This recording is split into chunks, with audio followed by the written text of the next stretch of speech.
तो ऋषियों से पूछते हैं यहां कहीं सबरी माता का आश्रम है? हमने सुना है यहां कहीं सबरी जी रह रही। सबरी माता बड़ी महाभागवत। इनके प्रसंग को भक्तमाल जी में वर्णन किया कि ये जब ब्याह के योग्य हुई तो चूंकि सबर जाति से प्रकट हुई इसलिए इनको संबोधन में शबरी कहा गया। इनका ब्याह जब तय हुआ, ब्याह की उत्सव की तिथि आई तो सैकड़ों हजारों की संख्या में वन्य पशु लाए गए थे वध करने के लिए, क्योंकि स्वागत वन में रहने वाले इन लोग मांस का ही, खरगोश, हिरन, कुछ बड़े बड़े पक्षी आदि ऐसे सब बंधे हुए थे। सबरी जी ने पूछा घर वालों से कि ये इनका वध करके इनके मांस से स्वागत करेंगे बारातियों का। बहुत रोना आया सबरी जी को। मेरे ब्याह के कारण हजारों पशुओं की, पक्षियों की हत्या होगी, मतलब मैं इसका कारण बनूंगी। शाम हुई, जब रात्रि हुई तो उन सब पशुओं को मुक्त कर दिया दुलार कर, जाओ जीवन में मैं कभी ब्याह ही नहीं करूंगी। अगर मेरे ब्याह के समय इतने पशुओं की हत्या होगी, पक्षियों की, मैं जीवन में कभी ब्याह नहीं करूंगी। सब पशु पक्षियों को छोड़ दिया। जे ही उन पशु पक्षियों के बंधन काट रही थी वो रस्सियां, वो ऐसी कृपा दृष्टि से देख रहे थे मानो वो कह रहे थे तुम मेरा बंधन काट दिया तो जाओ मैं तुम्हारा बंधन मुक्त करने के लिए भगवान से प्रार्थना करता हूं कि अब तुम्हें कोई कर्म बंधन, जन्म मृत्यु का बंधन न प्राप्त हो। इसलिए कई बार प्रश्न उत्तरों में कहा है कि अगर आप किसी की भी हित की बात कर दोगे, सेवा कर दोगे, तो भगवान प्राप्ति का मार्ग वो प्रकाशित कर दे, क्योंकि सबके हृदय में भगवान बैठे हुए हैं। तुमने हमारी रक्षा की, भगवान तुम्हारी सदा रक्षा करें, तुम्हारे कर्म बंधन कट जाएं, क्योंकि हमारे बंधन काट दिए। सबरी जी के हृदय में पशु पक्षियों को छोड़ने के बाद एक वैराग्य हुआ कि अगर मैं घर में रहूंगी तो फिर ब्याह की व्यवस्था यही सब करेंगे, भाग चलूं। रात्रि में ही भाग पड़े। देखो, भगवान को भक्ति प्रिय है। ये जिन लोगों का मानना है कि पुरुष ही भगवान को प्राप्त कर सकता है या अमुक कुल का, ये सब भगवान के वचन है। पुरुष नपुंसक नारी वा जीव चराचर कोई, सर्व भाव भज कपट तज मोहि परम प्रिय सोई। वो परम प्रिय है भगवान को। शबरी का महान पुण्य उदय हो गया, भाग निकली। बड़ा भाग्यशाली वही है जो संसार से भाग पड़े भगवान की तरफ, और बड़ा अभागी वो है जो अभी भगवान शिव ने उमा से कहा, सुनो उमाते लोग अभागी। वो कौन? जो हरि तज होए विषय, जो भगवान के मार्ग को मिलने पर भी भगवान का मार्ग छोड़कर विषय की तरफ जाते हैं। धिक्कार है उनके जीवन को।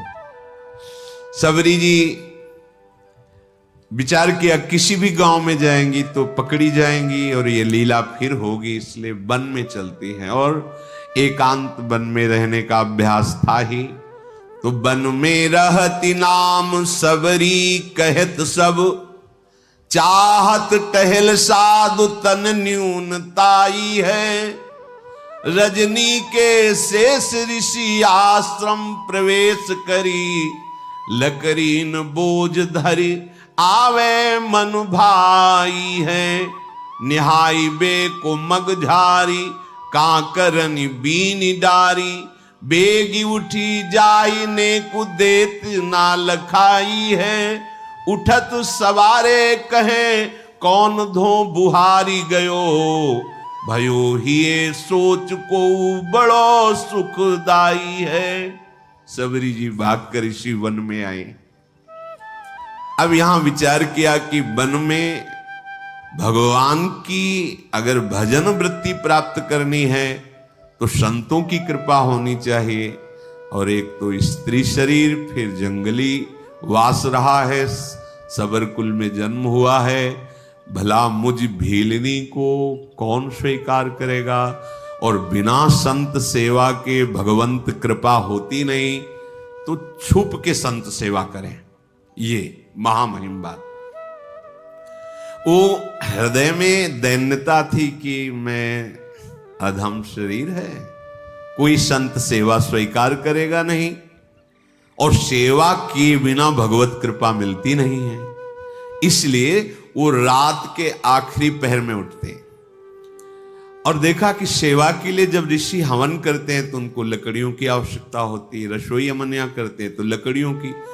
तो दिन में लकड़ियां चुपचाप जंगल से बिनती और रात में छोटे छोटे गट्ठर करके ऋषियों के आश्रम में रख आती, और जहां से ऋषि सरोवर में आकर स्नान करते वो मार्ग सोहनी लगा देती, कंकड़ कांटे आदि बीन कर अलग कर देती। अब सब ऋषियों को लगा कोई संतों को सुख देने वाला कौन है जो ऐसी सेवा करता है। प्रातः काल सरोवर में आने जाने वाले को एकदम स्वच्छ मार्ग, एकदम कौन है ऐसा करता है। सब ऋषि प्रातः काल जब स्नान करने जाते तो सोचते, पर वो तो रात्रि में सेवा करके चली जाती एकांत में। ये कौन ऐसा है जो बड़ा भारी सुख प्रदान कर रहा है। देखो, भगवान की कृपा से सेवा में रुचि होती है, सेवा से भगवान अधीन हो जाते हैं। जिनको ये भ्रम है कि सेवा से समय बर्बाद होता है, वो आगे चल के देख लेना। जब आपका भजन परिपक्व होगा तो सेवा में रुचि जागृत हो जाएगी। अगर सेवा में रुचि जागृत नहीं हुई तो भजन अधूरा है, भजन में अभी त्रुटि है। जब आपका जीवन सेवामय हो जाए, जो भी सामने आवे भगवत भाव से सेवा, ये शरीर किस काम में आएगा, किसी काम में। कुछ लोग तो इस शरीर को इतना दुलार करते हैं कि अगर मतलब ऐसी भगवान की कृपा हो जाए कि उनके मुख में पवा दिया जाए और बस वो वहीं आचमन करके लेट जाएं, बस इतना, हिलने की भी जरूरत ना पड़े तो भगवान की बड़ी कृपा। किसी काम में नहीं आने वाला, किसी काम में नहीं आने वाला, केवल सेवा करके अपने सारे अशुभों को भस्म करो और निरंतर नाम जप करके चिदानंद देह प्राप्त कर भगवान की सेवा में, नित्य सेवा में सम्मिलित हो जाओ। सेवा मिलना बहुत दुर्लभ बात होती है। सेवा मिल जाए, गुरुदेव भगवान के श्रीमुख के वचन, श्री जी जब बहुत कृपा करती है तब सेवा प्रदान करती है। प्राप्त सेवा की अवहेलना करने वाले का भगवत मार्ग रुक जाता है। महाप्रभु हरिवंश चंद्र जो अपने पीतांबर में लकड़ी बिन रहे, श्री जी की सेवा, अपने कर कमल से रसोई अमनिया कर रहे, श्री जी को भोग लगा। तभी नाहरमल जिसे कहा था, संतों की विशिष्ट कृपा से प्राप्त हुई श्री जी की सेवा को तुम धीमर से कराना चाहते हो, रजोगुणी हो, रजोगुण भाव लेकर वृंदावन आते हो, जाओ मैं तुम्हारा त्याग करता हूं। ये बहुत भाग्य की बात। सबरी जी को उन जीवों पर दया करने का, उनको सुख पहुंचाने का ये भाव कितना महान बना दिया कि उनके हृदय में बात आई कि कैसे भगवान को रिझाएं। तो अंदर से आया कि संतों की सेवा से भगवान रिझते हैं। जब कभी देखो, भगवान को कोई रिझाने का बहुत से मार्ग हैं, लेकिन ऐसे रिझ जाए कि नौकर बन के घर में आ जाए, ये तो केवल संत सेवा का प्रभाव था। त्रिलोचन जी के यहाँ भगवान अंतर्यामी नौकर नाम से आए, मेरा नाम अंतर्यामी है, ऐसा नौकर बन करके आए। जगह जगह संत, अगर हमारे हृदय में एक बात बैठ जाए कि भगवान रीझ जाते हैं, तो सामने वास्तविक वो कुछ भी हमसे मतलब नहीं, उसके हृदय में तो भगवान है ना। हमें जो सेवा मिली, सेवा किया, बिल्कुल दोष नहीं किया और बाहर हो गए, तो वो सेवा में भगवत प्राप्ति करा देगी। हमको अंदर बैठे हुए भगवान, मंदिर कैसा बना है, कैसा ये सब, हम इस मंदिर में भगवान बैठे, इसलिए प्रथम सीढ़ी में हम दंडवत शुरू कर देते हैं। जब मंदिर, ऐसी भावना हम करें। जब हमें किसी की सेवा करनी, पशु पक्षी मनुष्य किसी की भी, या संत सेवा, तो हमको केवल एक बात ध्यान रखनी, इसके हृदय में भगवान बैठे, बस। हमको उसके गुण दोष कुछ नहीं देखने, सेवा की और उसका दिव्य फल हमको प्राप्त होगा। सबरी जी ऐसे संत सेवा करने लगी। अब मन में उनके बहुत दैन्यता थी कि अगर किसी की दृष्टि पड़ गई तब तो उनको बड़ा दुख होगा कि ये अधम और ऐसा उसके हाथ की लकड़ी बीनी हुई है। बहुत उनके हृदय में ये बड़ी कृपा। ये जो अहंकार भरा होता है, मैं अमुक श्रेष्ठ कुल का, मैं भगवान को पसंद नहीं है। जिसके हृदय में सहज दैन्यता है, यही दरबार दीन को आदर रीत सजा चली आई। अपने शरीर को अत्यंत हेय मानकर ये छूने योग्य भी नहीं है। मतंग जी ने विचार किया कि ये कौन है जो आकर के हमारे चोरी कर रहा है। चोरी का तात्पर्य होता है भजन चुराना। ये आप साधारण न समझे, जैसे संत सेवा आप 2 फूल भी ऐसे डाले ना, ये फ्री नहीं, इसका हिसाब होता है। आप ऐसे किए ना, इसका भी हिसाब है, बहुत हिसाब है। किसके लिए कर रहे हो, किस निमित्त से कर रहे हो, वो सर्वदर्शी प्रभु देख रहा है। मतंग जी बड़े असंग महात्मा थे, पर बहुत ही हृदय में भगवान के प्रति प्रेम था।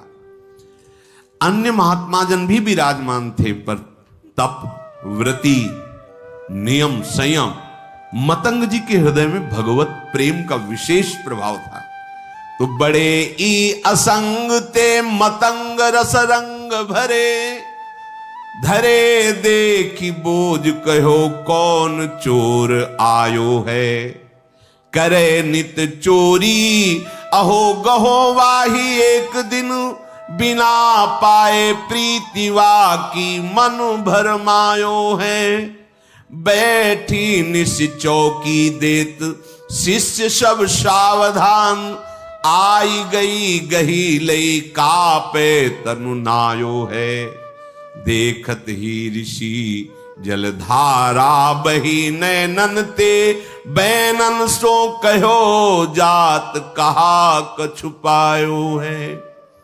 मतंग ऋषि जी के मन में एक दिन बहुत दृढ़ निश्चय हुआ, ये कौन चोर है जो सेवा करके भी छुप जाता है, और हम सब ऋषियों का भजन आनंद।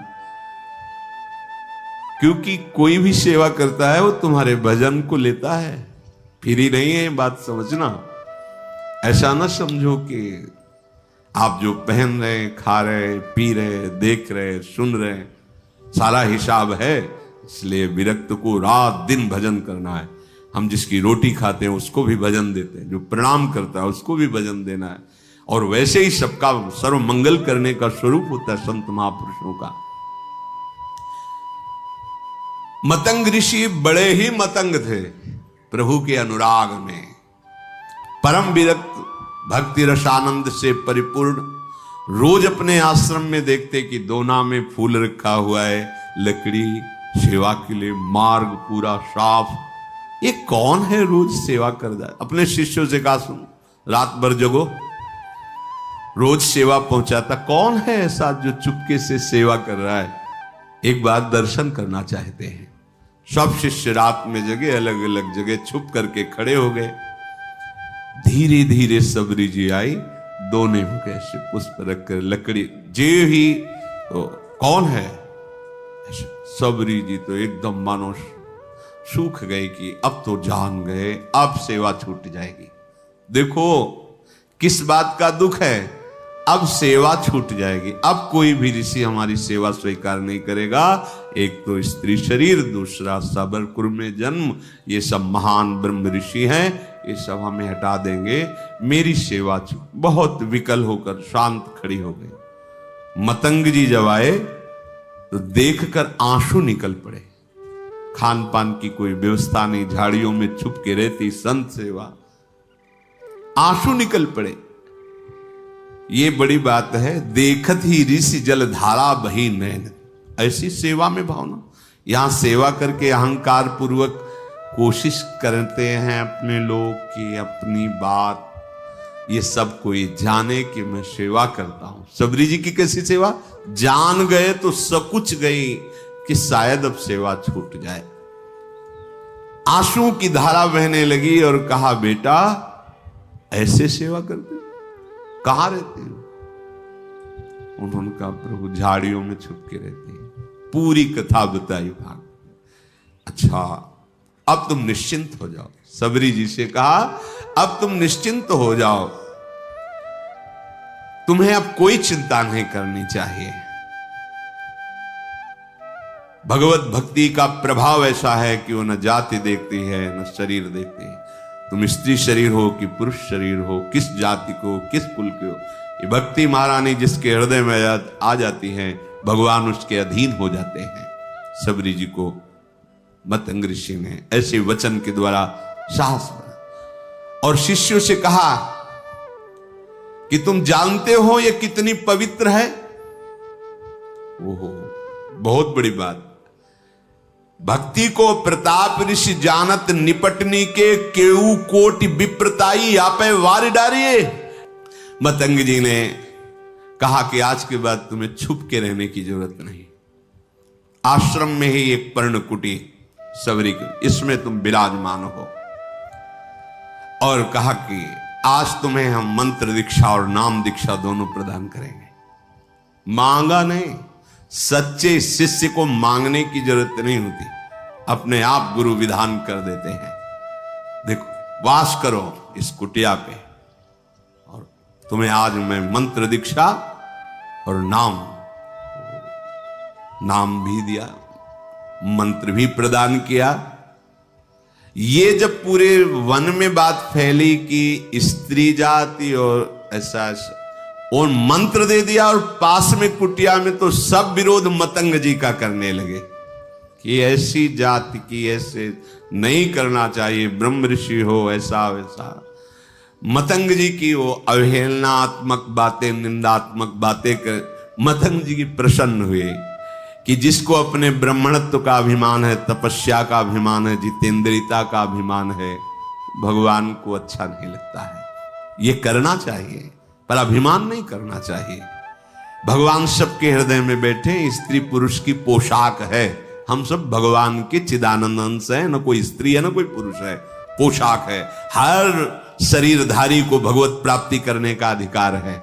ये केवल स्कूल वाला ही भगवत प्राप्ति कर सया, ये पुरुष ही ऐसा नहीं, कोई भी सबका अधिकार है भगवत प्राप्ति करने का। दिनों दिन सबरी का अनुराग गुरुदेव के चरणों में बढ़ रहा, क्योंकि कोई ने आश्रय नहीं दिया, कहीं कोई आश्रय देने वाला नहीं, सब जगह दूर दूर। गुरुदेव ने नाम मंत्र, तो गुरुदेव के चरणों में अपार प्रेम सबरी जी का। एक दिन आकाशवाणी हुई मतंग जी के लिए कि आपने जो सबरी को स्वीकार किया, इससे भगवान बहुत प्रसन्न हुए हैं। भगवान की प्रसन्नता का हेतु है कि अभी विमान आने वाला है और आप सीधे भगवान के धाम को जाएंगे। उसी समय विमान उतरा। मतंग ऋषि भगवान के धाम जाने को उत्सुक है, भगवान का साक्षात्कार होगा, भगवान के समीप रहने को मिलेगा। सबरी जी रो पड़ी, गुरुदेव आपकी सिवा तो इस वन में कोई मुझे नहीं चाहता, अगर आप चले गए तो भगवान हमारे तो प्राण ही चले गए। तो जो गुरुदेव ने बात कही बहुत जो गुरुदेव ने कहा, आज तक मैंने तपस्या और मंत्र जाप, संयम नियम साधना, उन सब के प्रभाव से भगवान के धाम की प्राप्ति का अवसर है, लेकिन वो स्वयं धामी चलकर तुम्हारे यहां आएगा और तुम्हें दर्शन देगा। तुम चिंता मत करो बेटा, हम तो जा रहे हैं चलकर भगवान के धाम, लेकिन स्वयं धामी आएगा और यहां तुम्हें दर्शन देगा, निश्चिंत होकर के रहो। गुरुजी विमान पर बैठकर परम धाम गए, पर गुरु का वियोग असहनीय। कोई बड़े भाग्यशाली होते हैं जिनको संत या गुरुदेव से प्रेम होता है। कौन प्रेम करता है? स्वार्थ का बावरा मन, ये तो भोगी पुरुषों से प्रेम करता है। योगी या संत महात्माओं से, गुरुजनों, कोई गुरु प्रेमी बिरला ही कोई होता है, बिरला है। गुरु को वियोग हिए दारुण ले शोक दियो, जियो नहीं जात तो राम आस लागी है। ऐसा गुरुदेव का वियोग कि अब जिया नहीं जा रहा। पर शबरी प्राण इसलिए नहीं त्याग रही कि गुरुदेव ने कहा है भगवान स्वयं आएंगे और दर्शन देंगे, बस इस आशा से जीवन रख रहे हैं। अब इतनी शिथिलता थी कि जो नित्य सेवा वो छोड़ नहीं सकती थी। वियोग में शिथिलता के कारण जब ऋषि स्नान करने जा रहे थे उसी समय वो सोहनी लगा रही थी। तो जो ऋषि स्नान करने जा रहे थे, कोई सोहनी से छिटक कर कंकड़ उनके चरणों में छू गया होगा, बहुत डांट। वैसे ही गुरु वियोग से दुखी थी। और ये बहुत बड़ा अपराध है, ये लोग जानते रहे जो अहंकार में होते हैं, मैं तपस्वी हूं, मैं इस कुल का हूं, मैं उस कुल का। अरे सब मायाकृत है। सच्चिदानंद प्रभु की भक्ति जो कर रहा है उसकी चरण रज लो, चरणामृत लो। भगवान के अनुरागी जनों के प्रति ऐसा अनुराग, ऐसी भक्ति, ये बहुत धोखा हो जाता है, बहुत धोखा हो जाता है। ये ऐसा भारी अपराध है कि सिर्फ भक्त से ही क्षमा हो सकता है, भगवान भी क्षमा नहीं कर सकते। अब वो पुनः स्नान करने जे भी गए तो उसमें कीड़े पड़ गए सरोवर के जल में। सबरी जी को इतना धिक्कारा, तुझे दिखाई नहीं दे रहा, मैं आ रहा हूं, मुझे तेरे झाड़ू से कंकड़ छू गया। सबरी जी तो भाग पड़ी, एकांत में जाकर रोने लगी। वैसे ही गुरु वियोग से दुखी थी, इसीलिए विलंब हो गया था, नहीं तो रात में ही वो सोहनी लगाती थी। सबरी जी के हृदय को भारी दुख कि जो हमारे वचनों के द्वारा समझाते थे, जो हमें चरणों का आश्रय, वो तो अंतर ध्यान है। अब यही है, ये महात्माओं को दुख पहुंचा, क्या करूं, गुरु ने आज्ञा की, नहीं तो अभी शरीर को छोड़ देती। ओ ये दुख भारी अपराध हो गया। जल सो रुधिर भयो नाना क्रम भर गयो, नयो पायो सोच तो जाने ना अभागी है। उनको क्या कहा, अभागी। और रुधिरवत रक्तवत हो गया जल, और कीड़े, दुर्गंध आने लगी जल से तत्काल। तो उन्होंने मन में सोचा कि सबरी के कंकण स्पर्श का प्रभाव देखो कितना, तो उसका प्रभाव कि जल भी अपवित्र हो। जब बुद्धि उल्टी होती ना तो उल्टा ही चिंतन होता है। हृदय में सबरी जी गुरुदेव प्रदत्त नाम का मंत्र का जप कर रहे हैं। रोज तड़के उठकर मार्ग बुहारना और रोज पुष्प की पंखुड़ियां ऐसे पावड़े बिछाना, सुंदर निर्मल जल भर के रखना और सुंदर फल रखना। कि गुरुदेव ने कहा भगवान आएंगे, पक्का भगवान आएंगे। लावे बन बेर लागी राम की अवसेर भल, चाखे धरी राखे फिर मीठे उन जोग हैं। मार्ग में जाई रहे लोचन बिछाई कभू, आवे रघुराई दृग पावे निज भोग है। ऐसे ही बहुत दिल बीते मग जोहत, हाँ आई गए औचक सो मिटे सब सोग हैं। ए पे तनु नून ताई आई सुधि छिपी जाए, पूछे आप सबरी कहां ठाढ़े सब लोग हैं। रात दिन गुरुदेव प्रदत्त नाम मंत्र का चिंतन। गुरुदेव ने कहा है भगवान आएंगे, इसका दृढ़ विश्वास। अब क्या भगवान के स्वागत में तो जंगल में यही है फल। तो सुंदर सुंदर बेर के जो वृक्ष थे उनसे ऐसे बेर लेती, पहले चखती, चखने के बाद वहां मीठे है तो उस बेर तो झूठे तो हो ही गए ना। चखने के बाद हाथ थोड़ी प्रक्षालन, जंगल है, ये थोड़ी क्या कहा कि हाथ में कमंडल धोना। ऐसा नहीं कि खा खा के बेर रखती थी, उस वृक्ष के मीठे हैं कि मेरे प्रभु को खट्टे न लगे, तो ऐसे देखा, हाँ मीठे, फेंक दिए और नए फल लेकर के उनको ऐसे रखते। इसीलिए कहा गया है कि झूठे बेर। वैसे भी शास्त्रीय पद्धति में सबसे पहले भगवान को भोग लगा, और प्रेम पद्धति में सबसे पहले अपने को पाना है।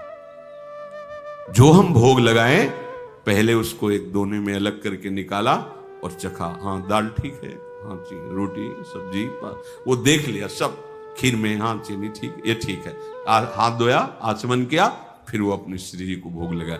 पहले हमें देखना है हम जो फल लगा रहे हैं, भोग जो वस्तु लगा रहे हैं, हमारे श्री जी की योग्य है कि नहीं है। ये हमारी उपासना प्रेम की, और सिद्धांत की उपासना पहले प्रभु को भोग लगा। आप पहले पाले तो भोग लगाने लायक नहीं, लेकिन ये प्रेम है, उल्टा मार्ग है यहां। ये ज्ञान हमें नहीं था। ऐसा हो ही नहीं सकता कि प्रभु के लिए थाल सजा रहे पहले उससे ले, ऐसा कैसे? कोई पूछता तो उत्तर नहीं। ये तो इसी प्रेम नगरी का एक है, जिसके भी हृदय में जहां भी प्रेम, ये प्रेम का प्रभाव और स्वभाव है। मानसी गंगा में दंडोती परिक्रमा जब गुरुदेव के साथ लग रही थी गिरिराज महाराज की, तो मानसी गंगा में तो वहां एक सहतूत बेच रहा था, सहतूत से तो श्री जी को भोग लगाने के लिए प्रक्षालन किया, बीन बीन के सही रखे। महाराज जी ने कहा थोड़े लो और पाओ, बताओ कैसे? हमको महाराज जी पहले श्री जी को भोग। बोले हमारे यहाँ पहले श्री जी नहीं, पहले तुम पा के बताओ कैसे, खट्टे अधिक खट्टे तो नहीं?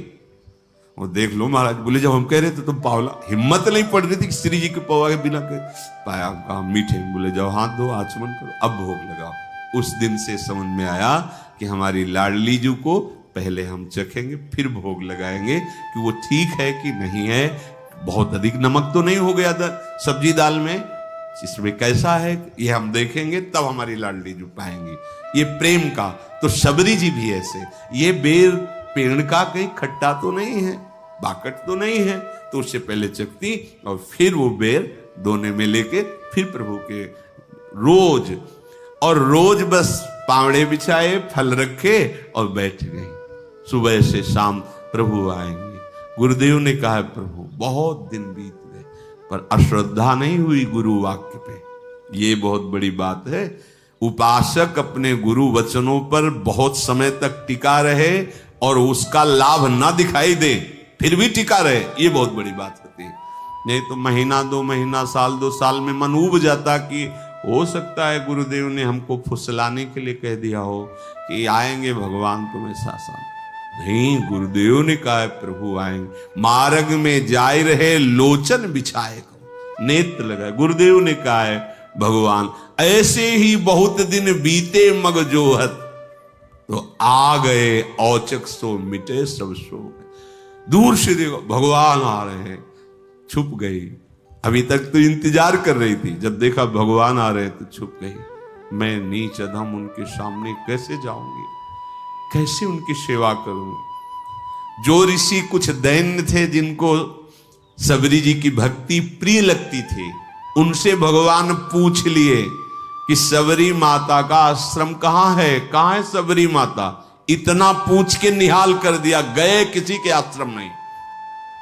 और जिनको अहंकार था तो वो सोच रहे थे, सुना तो था ही भगवान वनवास में आ रहे, तो उनको था कि भगवान आएंगे, हमारी दंडवत करेंगे, फिर आसन में हम उनको बैठाल कर स्तुति संस्कृत से करेंगे। वो बैठे ही रहे घर में। भगवान तो अहंकार अगर किसी साधना का, तपस्या का, ये ठीक नहीं है। देखो अगर कोई ऐसा समझे कि भगवान को हम अमुक अमुक क्रियाओं द्वारा, अनुष्ठान द्वारा, उसमें प्रधान होता है आपका भाव, और जब भाव दैन्य आएगा तो प्रभु रीझ जाएंगे। अच्छा है क्या तुम्हारे पास? क्या है? प्रभु का ही तो दिया हुआ है, काहे को अहंकार करते हो? प्रभु ने कृपा करी, वो तुम्हें सतमार्ग के लायक बनाया है, वही तुम्हारी इंद्रियों को अधीन किए हुए हैं, वही तुम्हें बल दे रहे हैं, वही तुम्हें व्यवस्था दे रहे हैं, जो सेवा कर रहे हो, तो तुम अहंकार क्यों? अपने बड़भागी बनने का भाव लाओ कि हमें तो अहो भाग्य प्रभु ने स्वीकार करके बड़भागी बना दिया, संत सेवा दे दी, धाम आने को, सत्संग सुनने को, भजन करने को, ये जो मुझे प्रेरणा मिली, अहो भाग्य हमारे भगवान ने मुझे स्वीकार। अहंकार क्यों करे? देखो रह रहे हैं, इतना कष्ट सह रहे हैं, पर अहंकार। भगवान नहीं गए किसी के यहां। प्रेमणा वशिष्ठ मुच्छिष्टम भुक्त्वा फल चतुष्टयम कृता रामेण भक्तानाम सबरी कबरी मणि। भगवान प्रेम देखते हैं, यही देखकर अवशिष्ट अर्थात चखे हुए फलों को झूठे फलों को भगवान पाते हैं। ये बड़ा प्रमाण सहित इसमें दिया है कि फलमूलम समादाय परीक्षे परिभक्ष च पश्चान निवेदयामास राघवाय महात्मने। चख करके उसकी परीक्षा करके फिर दोने पे रखती थी, और राघव अर्थात भगवान श्री राम बड़े स्वाद बखान करके सबरी के वो जूठे फल खाए। देखो इस पर प्रेमणा वशिष्ठ मुच्छिष्टम उच्छिष्ट भुक्त्वा फल चतुष्टयम कृता रामेण भक्तानाम सबरी कबरी मणि। पद्म पुराण में ये वर्णन किया गया। भगवान पूछ लेते सबरी मां किधर है, कहां विराजमान है। वो अपने को निहाल मानते जिनसे भगवान पूछ लेते। पथिकन ते पूछत सप्रेम प्रभु पेखी पेखी सबरी हमारी प्यारी बसे के ही ठोर है। कहां है सबरी, किधर है सबरी रहती है। ऋषि प्रभु यही मार्ग है, ये जो पावड़े बिछे सबरी जी ने बिछा, आगे जो मतंग ऋषि का आश्रम वहां सबरी जी विराजती है। तो भगवान कहते कौन घरी ऐ जामे नयनन निहारी हो मैं खे हो फल सुधा स्वाद सरिस अथोर है। रघुराज जय छिन बिलोकिना बिलोचन सो बीतत पलक सम कल्प करोर है। जैसे सबरी जी के लिए एक पल समय करोड़ों कल्प के समान व्यतीत हो रहा है, ऐसे राम जी के लिए किधर है, मैं अपने कब भर नेत्र सबरी जी के दर्शन करूं। उधर सबरी जी जो सो वही भगवान सो। पूछी पूछी आए तहां सबरी स्थान जहां कहां वो भागवती देखो दृग प्यासे हैं। मतंग ऋषि के आश्रम में आए और जो शिष्य जन खड़े थे, कहां है सबरी जी, कहां भाग्यवान सबरी जी, मेरे नेत्र तरस रहे उनके दर्शन के लिए। सबरी जी ने जब ये वचन सुने तो जो हृदय में संकोच था दूर हुआ। आके साष्टांग दंडवत सबरी जी ने की। आई गई आश्रम में जान के पधारे आप दूर ही ते साष्टांग करी चख भासे हैं। रव की उठाए लई बिथा तन दूर गई नई नीर झरी नैन परे प्रेम पासे हैं। बैठे सुख पाई फल खाई के सराहें। अंगूर नहीं है, बेर है। बैठे सुख पाई फल खाई के सराहे वे कहो कहा कहो मेरे मग दुख नासे हैं। कहा है सबरी जी, मेरे नेत्र उनके दर्शन के लिए प्यासे हैं। जब सबरी जी ने सुना अब नहीं रुक पाई, बाहर निकली दूर से, हे शरणागत वत्स।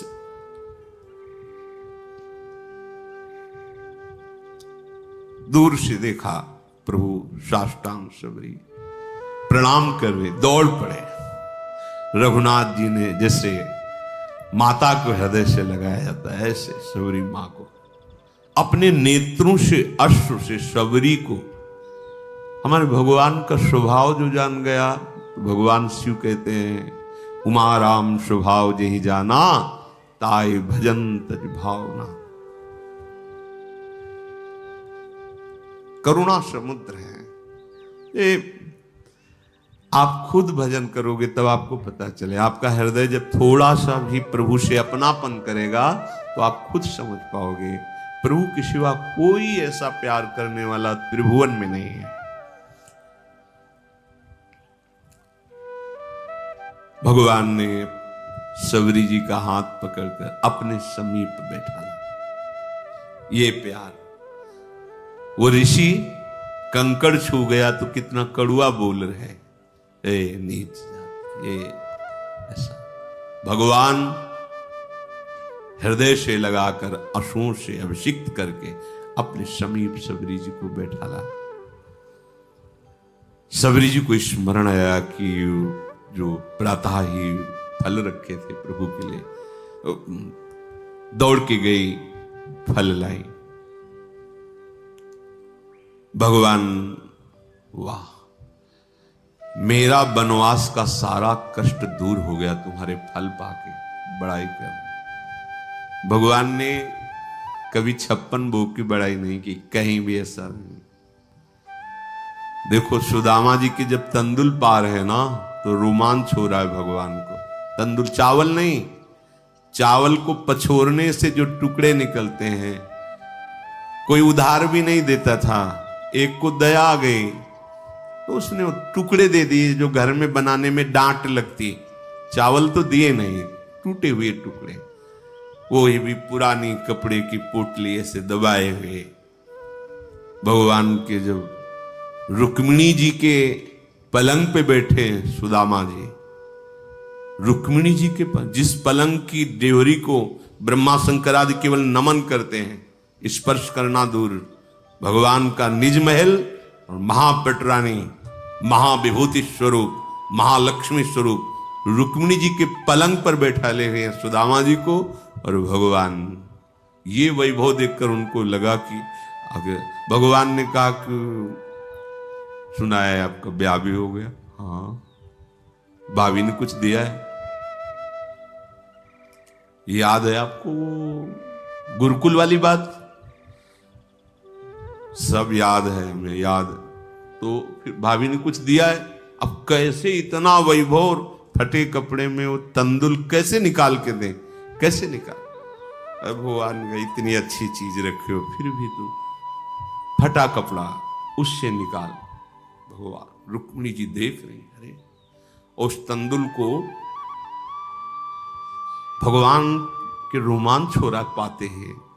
या मित्र, आज तक ऐसा स्वादिष्ट पदार्थ हमने नहीं। क्या स्वाद है तुमने? विदुरानी जी की केले के छिलके में क्या स्वाद है? अगर कोई समझता है कि भगवान को अच्छा अच्छा भोग लगाएंगे, हम पटा लेंगे, कैसे हमारे प्रभु, देखो जरा फल बेर, वैसे ही बेर कोई बहुत, उस बेर को पा पाकर कह रहे कि आज हमारे वनवास का श्रम दूर हो गया।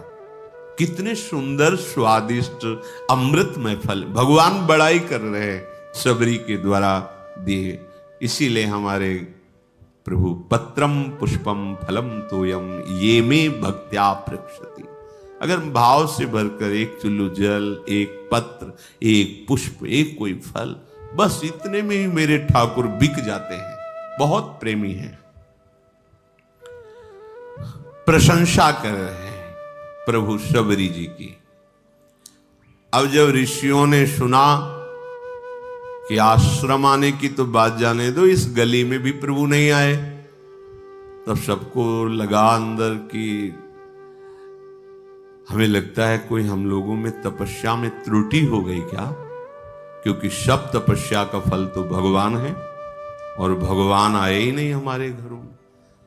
तो हमें चल के लोचन लाभ तो ले लेना चाहिए, भगवान के चरणों में प्रणाम करना चाहिए। सब ऋषि जो थोड़ा सा अपने में ब्रह्मणत्व, तपस्या, जितेंद्रियता आदि आदि मानते थे, उनको आना पड़ा।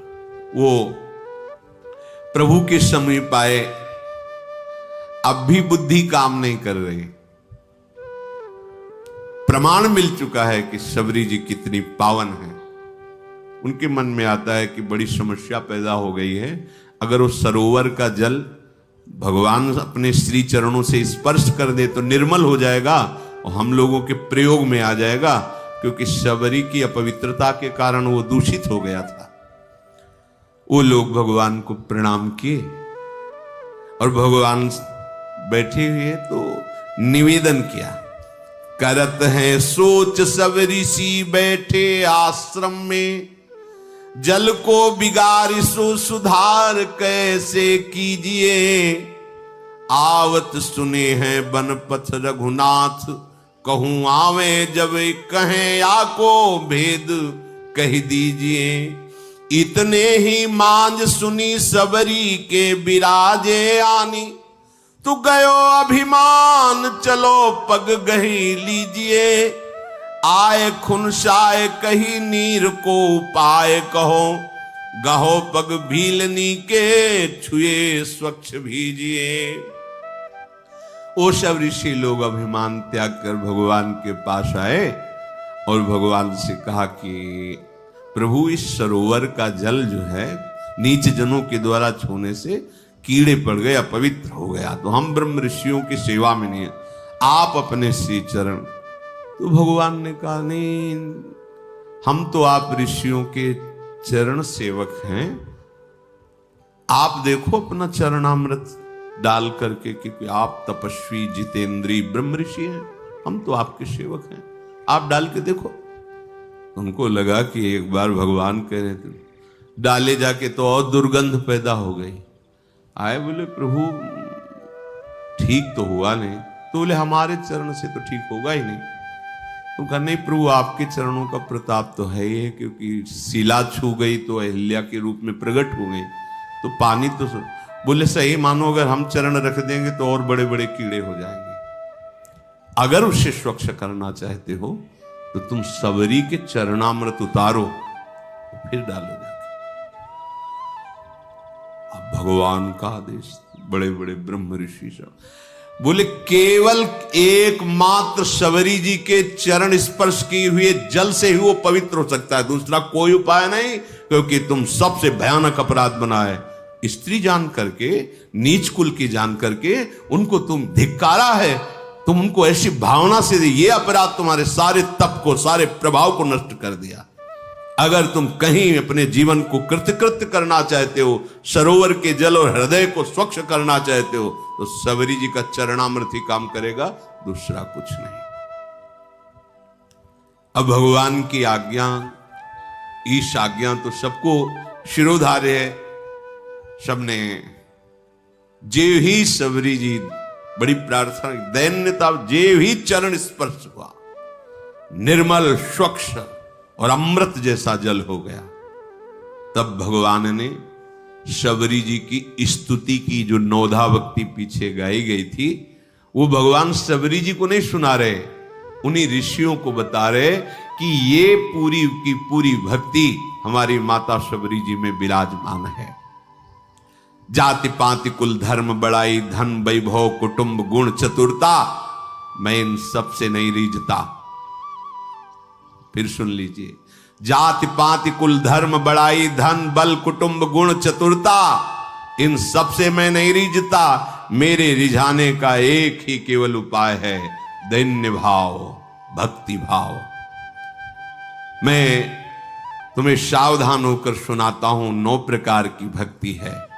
पहली भक्ति है संतों का संग करना, दूसरी भक्ति है मेरी लीला कथा प्रसंग सुनने में रुचि होना, तीसरी भक्ति है अभिमान रहित होकर गुरु के चरण कमलों की सेवा करना, चौथी भक्ति है कपट का त्याग करके मेरे गुणों का गान करना, मेरे मंत्र का जाप और दृढ़ विश्वास मुझ पर हो जाना, ये पांचवी भक्ति है।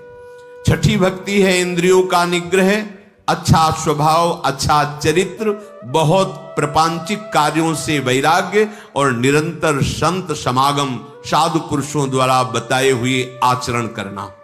सातवीं भक्ति है जगत भर में भगवत भाव रखना, सब में प्रभु विराजमान है और संतों को मुझसे भी अधिक करके मानना। आठवीं भक्ति है जो मिल जाए उसी में संतोष करना, स्वप्न में भी कभी पराये दोष दर्शन ना करना।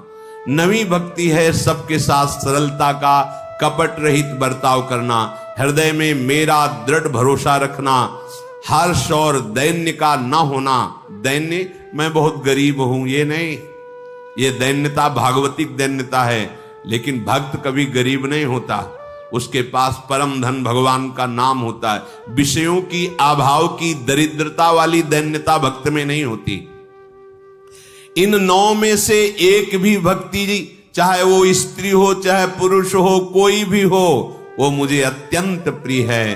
फिर हे सबरी जी, आप में तो 9 भक्ति विराजमान है, जो गति योगियों के लिए भी दुर्लभ है, आज मेरे सामने ही तुम्हें वो दुर्लभ गति प्राप्त होगी। मेरे दर्शन का फल है जीव अपने ब्रह्म स्वरूप को प्राप्त हो जाता है। मम दर्शन फल परम अनुपा, जीव पाओ निज सहज स्वरूपा। फिर कहा कि सबरी जी आप यहां विराजमान, कहीं जानकी जी को यहां से जाते हुए ऊपर से कोई तुम्हें ऐसा कुछ खबर है क्या? सबरी जी ने कहा, प्रभु पास में एक पंपा नामक सरोवर है, वहीं सुग्रीव हैं, आप वहां जब जाएंगे तो उनसे मित्रता कीजिएगा, वो सब आपको सूचना दे देंगे। हे नाथ आप कुछ देर रुको। और शबरी ने एकदम एकाग्रता की और उनके शरीर में योगाग्नि प्रकट हो गई। भगवान के सामने ही पांच भौतिक शरीर का लय करके भगवत धाम को गई। जातिहीन अग जन्म मही, मुक्त कीन असनारी, महामंद मन सुख चाहसी, ऐसे प्रभु ही विसारी। देखो स्त्री शरीर है, लोक में अधम कुल है, फिर भी भगवान की भक्ति से ऐसी दुर्लभ गति प्राप्त हुई जो योगी जन वांछना करते हैं, आकांक्षा करते हैं। ऐ दुर्बुद्धि मन, तू ऐसे प्रभु का भजन छोड़ करके और किसी विधान से सुख चाहता है, अर्थात तुझे कभी सुख नहीं मिल सकता। अगर भजन करोगे, नाम जप करोगे, भगवान के चरित्र सुनोगे, आचरण पवित्र रखोगे, तो माना कि दुख का, विपत्ति का प्रभाव आएगा पर तुम्हें परास्त नहीं कर पाएगा। परम सुख की प्राप्ति अंत समय तक निश्चित हो जाएगी। इसलिए जैसे बने, मन लगे ना लगे, भाव बने ना बने, सत्य है असत्य है, तुम सब छोड़ो, एक बार कहा मान लो और प्रभु का नाम निरंतर जपने की चेष्टा करो, तुम सुखी हो जाओगे। श्री राधा वल्लभ लाल की जय।